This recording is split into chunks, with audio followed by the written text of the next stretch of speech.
Good evening, everyone. I will call our work session to order, which is being held virtually via WebEx of March 9th, 2021. And we have two items. I think they're two separate meetings though. So the first is a presentation by Public Works Director Christian Asher and City Engineer Joe Powers. And they'll be giving an update to the 494 vision planning and the recent selection of the first 494 project and the first by the 494 PAC or Policy Advisory Committee. Then we'll be joining another meeting, and that will be the Richfield Bloomington Watershed Management Organization annual meeting, and then take any official actions that we need to as a board and ask questions to the agency reps or staff. So I'll just pass it to City Manager Rodriguez for the first item.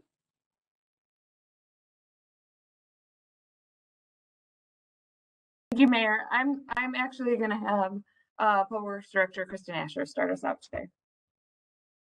Okay, thank you. Good evening, Mayor and council members. I'm going to share my screen. What are you seeing right now? Was I successful? Point of 494 airport to 169. Okay, and when I scroll, that's working? Yep, roll call, yep. Okay, perfect. And then I'm pulling up some notes. That's not blocking the view at all, is it? No. Nope. Okay, good. Well, this update is following many meetings and hours of meetings with the TAC and Bloomington and Richfield and Hennepin County and a variation of all those people that have taken place. And we continue to have meetings with Hennepin County and Bloomington separate from MnDOT as well to kind of get the local, to give MnDOT local direction to kind of have those meetings offline without MnDOT there as well. And without the TAC, all the members from the Met Council and other organizations.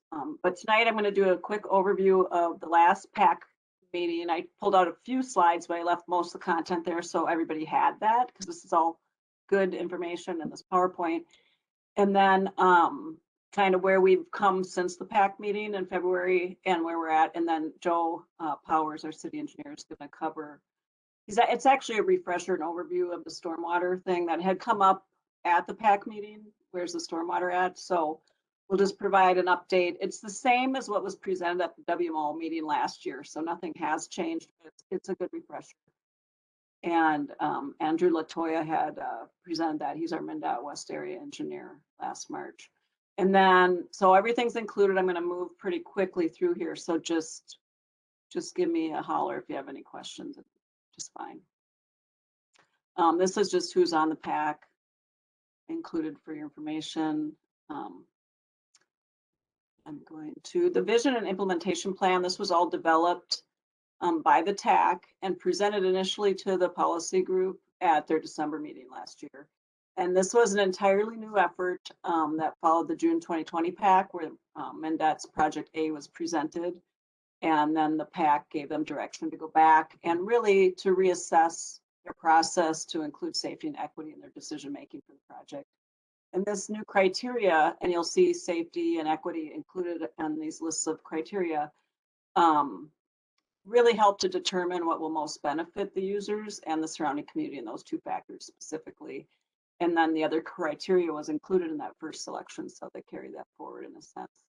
And then they broke the corridor up into these 9 elements. And they looked at each element separately against that criteria, all the different criteria. And then I'm going to just go through them all, here. So, smaller so I can see my notes. Is anything getting messed up for you guys? Did it change? Okay.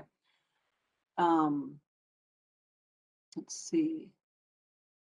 Yeah, so we looked at it separately. So constructability, what this is about is them looking and seeing if there's different elements that need to be constructed before certain oh, it did make it smaller.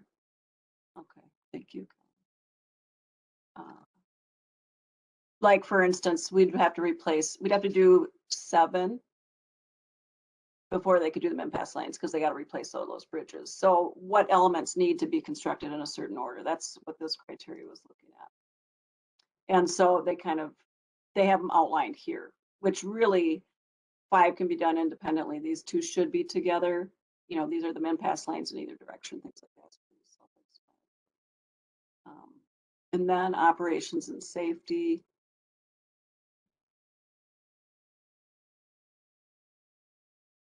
Really what they looked at here was the operations criteria was a priority order and sequence based on the existing weaving and congestion downstream and upstream benefits due to that. If you recall, that project A had min pass lanes to the west, and then it just drove more traffic to the east and actually slightly reduced the traffic, I guess, the throughput on the east side of that interchange. So that was a downside to the east side, which was actually quite problematic for people to accept. And then the safety criteria was just resulted in a priority order of for some of the elements, but overall it didn't recommend an implementation sequence. They were just looking at basically where they have the most safety issues, which is on the east side as well. Asset management here is, I'm having a hard time balancing my screens here because I don't want to minimize this. Asset management didn't really say much to the order of the elements. They're shown here with an outcome with priority. And they're all the assets are old. That's basically what the report would say. Is that they're all outdated. They all need to be, maybe there's some pavement that's worse than others. The bridges, everything needs to be replaced. So that is where that one landed. And then this one is this the funding? Okay. Sorry about that. I'll get better at this. So this was funding that was included. They just, I don't know how much this really helped with the implementation plan, but they just talked about costs for the different elements. And community support.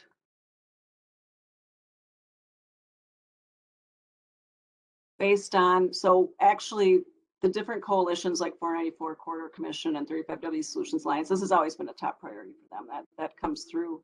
And for the sequencing of this, they actually asked, like Richfield actually gave them what we'd like to see the sequencing to be as far as our priorities, and so did Bloomington and Hennepin County. And as you can see, they all pretty much aligned. So that was nice to see. And that made it easy for that. And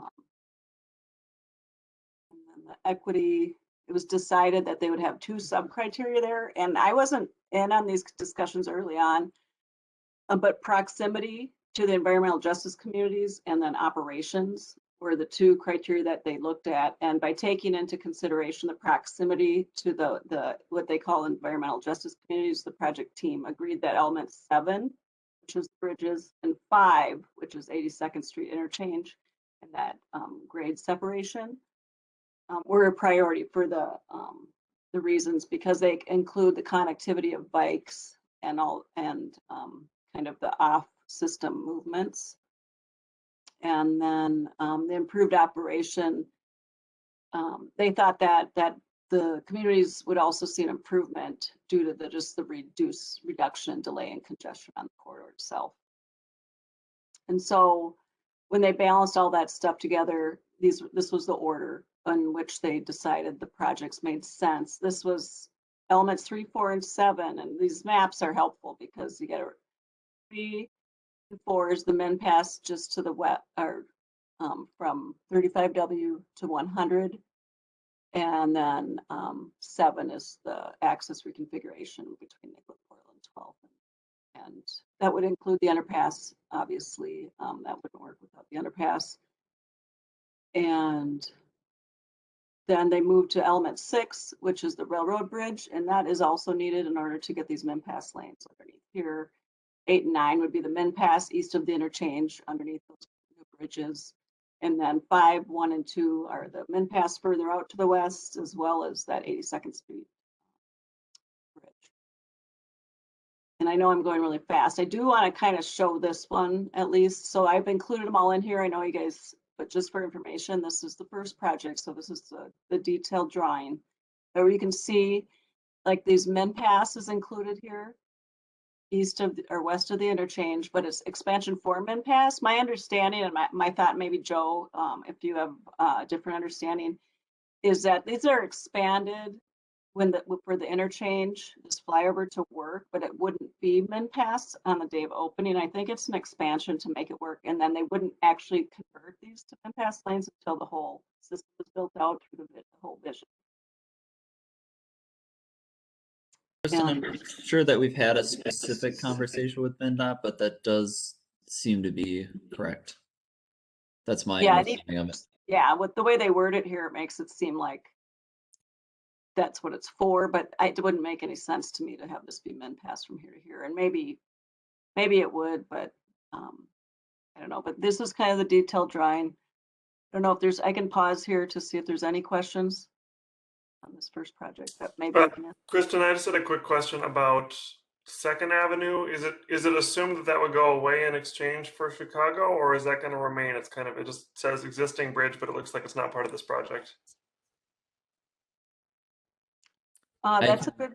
Oh, go ahead. I can respond to that actually.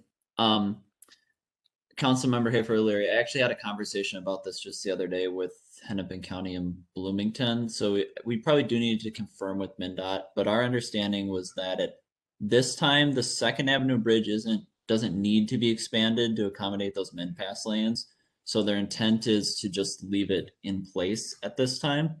There may be some opportunity for some accessibility improvements because the MnDOT team and our communities certainly recognize that bridge has some issues with accessibility at this point. So more discussions to be had in the near future, but no intent for that bridge to disappear at this time.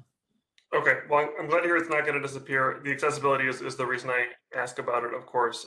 And just concern is what's happened on 73rd Street is somehow they've managed to replace everything around it but the bridge itself. The highway underneath it is new. Both of the adjacent road bridges have been replaced, and this inaccessible relic is still sitting there with no funding and no option to get it fixed. So would hopefully love to see the stairs replaced or supplemented with something accessible. Definitely. Yeah. Appreciate the input, and we'll be able to follow up with that, I think, in the next couple of months with some more info. A quick question. I saw Councilmember Supple had a question, but I just wanted to ask staff, is this the end of the presentation or you have more to go? I was going to talk a little bit about some other topics outside Okay. of the pack, kind of where we've been coming. So I'll pass it to Mary for the question, and then we can continue on with the presentation. Thank you. I just wanted to ask this publicly. The Chicago Avenue Bridge is part of it, I understand from what you said. But then also, when they talk about the flyovers and stuff, is there going to be additional upgrades to that interchange between 35W and 494, or is this pretty much going to take care of it?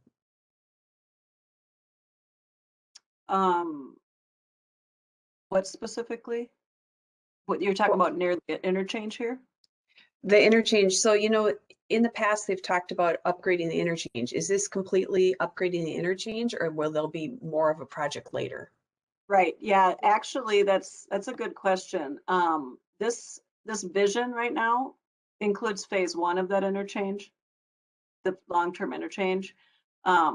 So yeah, that seems to be missing from the long-term vision, doesn't it? It's not complete. I don't think they have any intention to come and complete it because they keep these loops in here. I mean, and this is in the vision, right? There was a different plan that they did in like the 2019 timeframe, 2015 timeframe, where they had a complete vision for the interchange, but at this point in time, their vision doesn't include anything but phase 1 of that. All right, thank you very much. And I'm glad to see that the Chicago Avenue Bridge is still there. Yes, and actually the Chicago Avenue Bridge, I don't recall if you mentioned this, council member, but that is included in project 1. And then they would go on to say, although project 1 is not fully funded. And then is there any other questions on this project 1 or the process that the PAC took up to this point? So this was approved by the PAC, this project. In its entirety. Councilmember Whalen. Thank you, Mayor. Director Asher, I did have Councilmember Supple asked my first question, which was confirming for sure that the Chicago Avenue Bridge is part of it. I know many residents who will be happy about that. But that was my other question was, what is the funding picture, and is this piece fully funded and the rest are not, or is none of it fully funded yet? Thank you for that, Councilmember Whalen. Right now, their funding that they have in place is identified to be close to 250 million. I wonder if I have that slide still here. Okay, so and you can see the different costs for the different elements. Assuming they can use all of that 250 million for all of the elements that are identified in Project 1, they're still a little bit shy from what they think they'll need realistically, and prices are likely going to go up, not down. So that might grow once they get to final design and understand exactly what they're building. That said, I believe I read in notes from a meeting last week that PED Bridge in particular, MnDOT is pushing back at people higher up in MnDOT, but that initially they're saying MnDOT wouldn't pay for that PED Bridge, that specific piece of Project 1. So we have some cost participation discussions that will be coming in the future for sure. But this infra grant that they're asking for support on your council agenda tonight, they're going in the category of large project. I think when we put the council staff report together, they didn't know what they were going to be asking for quite yet, but they're going for the large project category, and they're asking for somewhere between 60 million and 80 million, which I think would comfortably fund everything in Project A if they're successful. Councilmember Troutman. Mayor, I just wanted to mention quickly, and I know Mayor that you mentioned this last council meeting, and the hats off to Hometown Hits, but really grateful for not just the advocacy that Director Asher, you and City Manager Rodriguez and the Mayor have really brought forward here, but just the coalition building. We've brought other levels of government and our neighbors alongside to make to center equity and safety, and the fruits, the pedestrian bridge is one of those fruits. That's one of those, when we took an equity lens to this project, that that would not have happened but for Richfield rallying and leading a community discussion or regional discussion. And if we had more time, we could go even into more detail about how Richfield has really stepped up in its leadership to raise those kinds of voices and those kinds of priorities. So I'd be remiss if we didn't give this presentation. I'd just say a deep thank you to staff for catching that vision and carrying that vision on. And this is not a spike the ball moment until it's funded and everything's in the ground. We know we have a ton of work to do, but just for catching and carrying that vision, not just in our city, but in the region, to the point where MnDOT is now having an internal conversation. Please keep up the good work.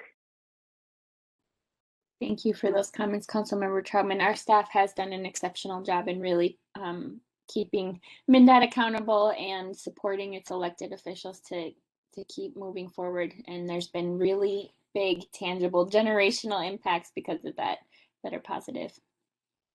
We have 6 minutes left, so I'm going to pass it back to Director Asher. Okay, thank you. I appreciate those comments, Councilmember Troutman and Mayor. So real quickly, because Joe's going to be quick, I guess, but I just wanted one last detail on here. You'll see the frontage roads are kind of in here too. That's just to prevent, trying to wrap it up and kind of get that local disruption done with that first project, so they don't have to do the frontage roads here when they come. But right now we're full steam ahead with the outreach. MnDOT's going to continue outreach on the overall vision, and they're going to get the Project 1 now out there to let the general public know. But spring 2023 is their target now, their new target for their project letting, and this is primarily due to the right-of-way needs that are going to be part of the process, and that can take up to 24 months. And so what they're asking is what they need is a final preliminary layout before they can even start that process, and they're going to be needing that by May. So in early May, if we can't get them a decision on these details, like at Portland, that's going to push out their construction another season, and they're getting a lot of pressure internally not to do that because of the MnDOT funds that they are contributing to the project. I kind of want to get into this public engagement. So we've had many meetings and discussions with MnDOT to help communicate to them what we need as a city to be able to be on board with their final design. And we're looking forward to, they're looking forward to, I'm looking forward to, the team is looking forward to seeing what the CNU engagement is going to bring into this discussion. But there are some outstanding things we need to focus on. Let me stop sharing real quick. Maybe Joe can get ready, but Portland is, we need to look at the right-of-way impacts at Portland, and specifically whether we shift it to the east or the west or go down the middle. And I'm really going to lean on Director Stark for that. We have that the Mexican grocer and other things on the east side that would be impacted. And the question is, are they impacted either way? Whether it shifts a little or shifts a lot, right? So those are things we're going to have to balance. And then also 77th Street, I think the big discussion that's going to come out in the coming weeks, because we have about 8 to 10 weeks to kind of finalize our details, is if 77th is going to be a roundabout or a signal. I think there's a lot of good that can come out of the roundabout. MnDOT did draw, they kind of sketched up both, and they shifted it east. It minimized impacts to the park in both scenarios, but the signal actually had the lane shift through the intersection, and Hennepin County is not going to be okay with that. So if it was between those two, Hennepin County would pick the roundabout in that scenario at this point. So we need refinements done on those, and then we want to take them to the public. Otherwise, we're just looking at those crossings and what kind of things we want to see with the crossings. Joe, whenever, just stop talking. Okay, are you, Kristen, are you ready if I jump into stormwater real quick then? Yep. Great. I'll make this very, very brief. As Director Asher mentioned earlier, this is substantially the same info that the council was shown about a year ago at the RBWMO meeting. So for a council member, Hayford or Larry, I suppose this may be fairly new. But I'll just preface this with, this is a preliminary stormwater design showing where MnDOT's anticipating to provide stormwater storage along the corridor.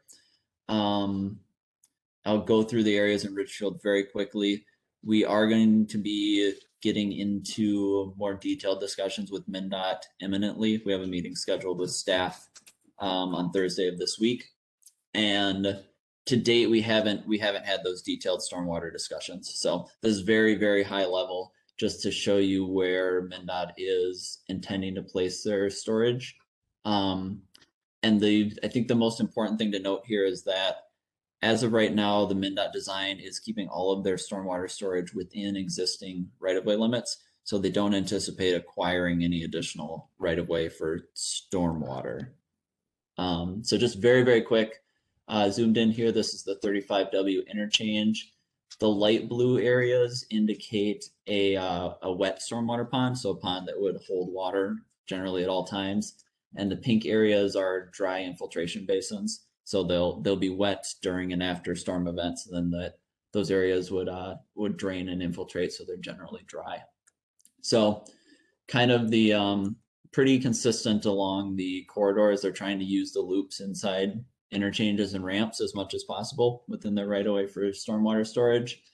And then a few areas along the corridor where they've indicated smaller ponds. You see a small wet pond here, almost just a dry ditch for some infiltration. Just to the east of Lindale, this is an existing frontage road right now, which there's really just access to the Honda dealership here, and I think this road is mainly used by the dealership for storage of vehicles. So within existing MnDOT right away, they're proposing to vacate that roadway and put stormwater storage there.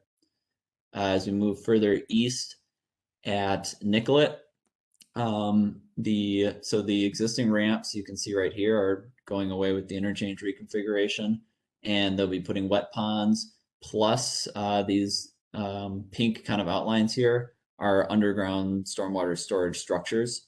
So basically buried underground pipes to provide more storage for stormwater there.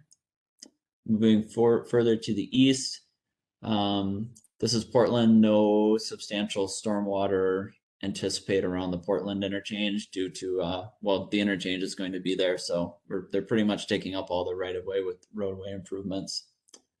At 12th Avenue, there's going to be some pretty substantial underground storage that they're planning to construct here between the frontage road and the main line of 494.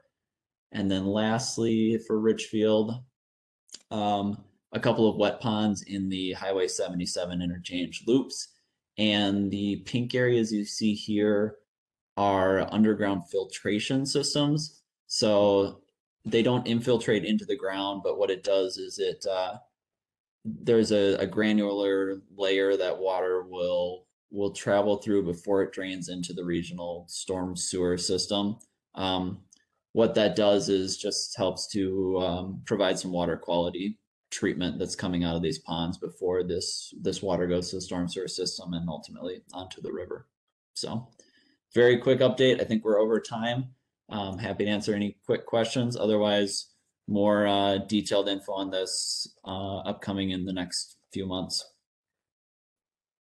Great, thank you. Any questions to wrap up this session?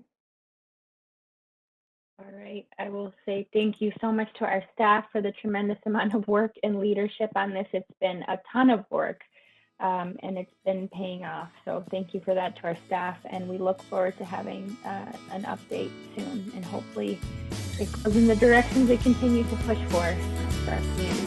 Thank you, everyone.